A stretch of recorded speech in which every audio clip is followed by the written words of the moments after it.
वळूयात Olympic स्पर्धेकडे. Paris क्रीडा कुंभमेळ्यामध्ये भारताला दुसरे कांस्य पदक मिळालेले आहे. मनू भाकर आणि सरबजोत सिंगने कांस्य पदक पटकावलं आहे. नेमबाजीमध्ये कोरियाला नमवलंय. एकाच ऑलिम्पिकमध्ये 2 पदकं मिळवणारी मनू एकमेव आहे. मनू भाकरने दुसरं कांस्य पदक पटकावलेलं आहे. पॅरिस क्रीडा कुंभमेळ्यामध्ये भारताला दुसरं कांस्य पदक मिळालेलं आहे. मनू भाकर आणि सरबजोत सिंगने पदक पटकावलंय. नेमबाजीमध्ये कोरियाला नमवून भारताने हे कांस्य पदक पटकावलेलं आहे.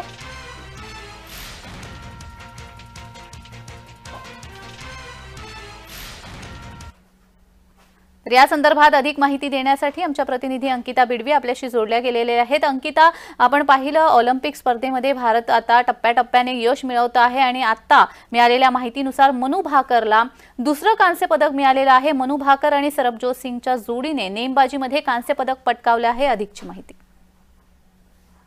नक्कीच जान्हवी, पॅरिस ऑलिम्पिक मध्ये मनू भाकर आणि सरबजोत सिंग यांच्या जोडीने इतिहास रचला आहे. 10 मीटर एअर पिस्टल या मिश्र सांघिक स्पर्धेत मनू भाकर आणि सरबजीत सिंगला कांस्य पदक पटकावला आहे. त्याचसोबत मनू भाकर ही कांस्य पदक मिळवणारी भारतीय पहिली खेळाडू ठरली आहे. तसंच भारताला या ऑलिम्पिक स्पर्धेमध्ये दुसरं कांस्य पदक मिळालं आहे आणि यात मनू भाकर आणि सरबजीत सिंग यांनी दक्षिण कोरियाचा पराभव केला आणि कांस्य पदक पटकावलं आहे. जी धन्यवाद अंकिता, तुम्ही दिलेल्या सविस्तर माहितीसाठी.